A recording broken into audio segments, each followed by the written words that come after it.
Hey, you guys, it's your favorite girl in the world. Who else would it be other than me? I'm just saying, right? Miss Me With It. The host and the owner of the Miss Me With It Talk radio show on the Miss Me With It Talk radio station, MMWI Network, MMWI Network Radio. My name is Miss Minetta Nelson, also known as Miss Mimi. And we are giving a shout out to Detroit on his birthday, you guys. Yes, Leo season. I could have figured that Detroit was a Leo because it's a city of hustlers. Because I'm just saying, right? I'm a Leo. My birthday is July 23rd. Detroit's birthday is July 24th. I'm a go getter. So you know Detroit is a go getter. I'm just saying, right? Miss me with it. Here we go, y'all. The city of Detroit was founded on July 24th, 1701, by French explorer Antoine de la Mothe Cadillac. Over the centuries, our beloved city has changed tremendously, for better and for worse. In 1951, however, Detroit was thriving. The year marked the city's 250th birthday, and the occasion was celebrated with grand festivities from July 22nd to July 29th. The streets were packed with people.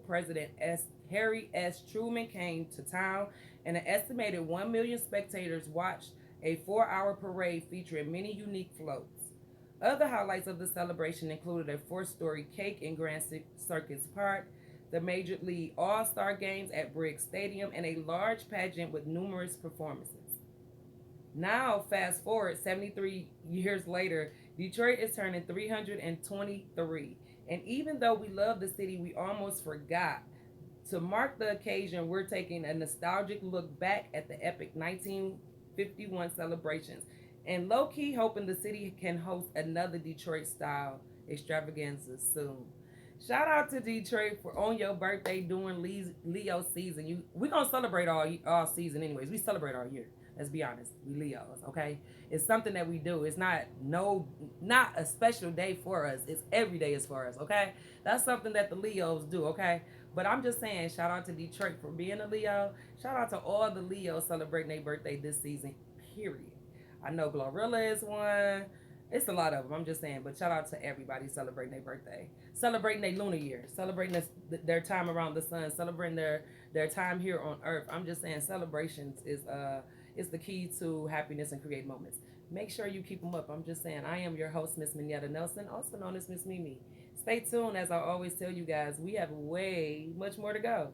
This here, this shit right here, is just the beginning.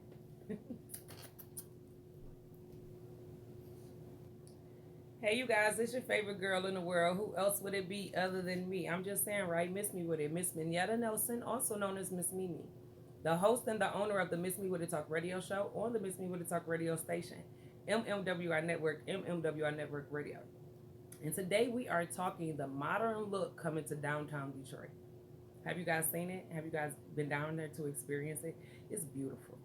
It's very nice. It's small or congested because they didn't turn the lanes, crunch the lanes together. But other than that, it's beautiful, y'all. I like the landscape and everything, but we're going to talk about it. Let's get into it. With new buildings, downtown Detroit finally gets a modern look. I still recall the doubt a real estate man expressed over my enthusiasm for downtown Detroit classic art deco skyscrapers. It looks old, he said of the city skyline. Old. That conversation was 30 years ago. The real estate man was complaining about the lack of modern architecture downtown. Modernism was his proxy for new and exciting in terms of amenities his clients might like.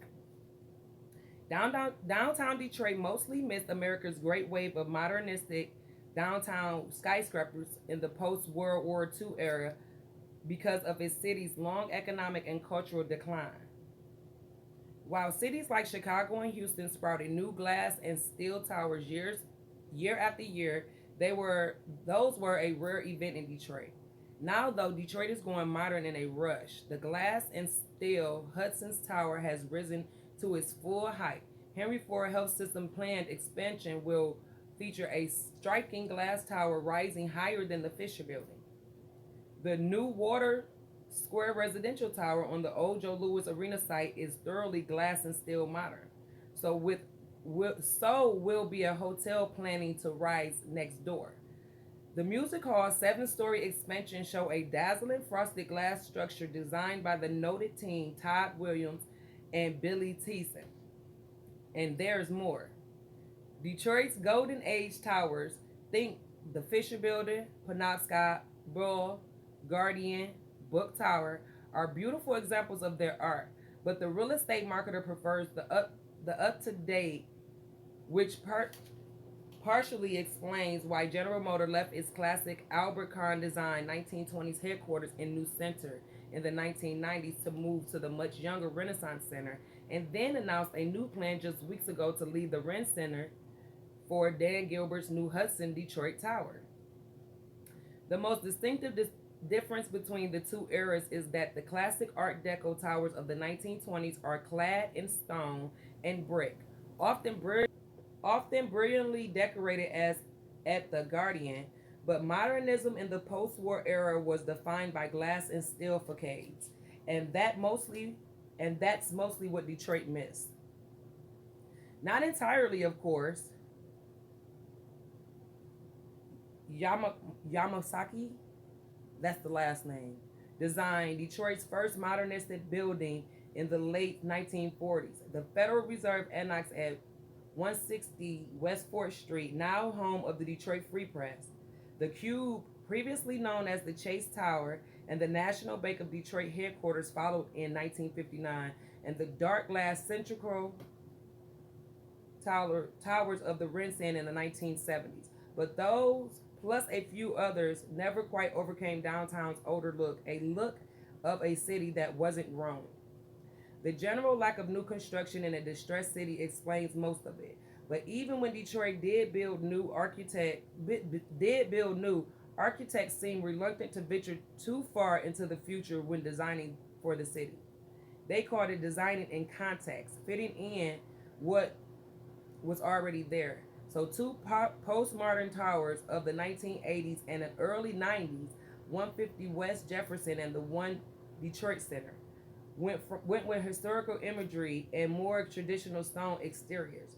One campus marches, originally the CompuWare headquarters, was a compromise with.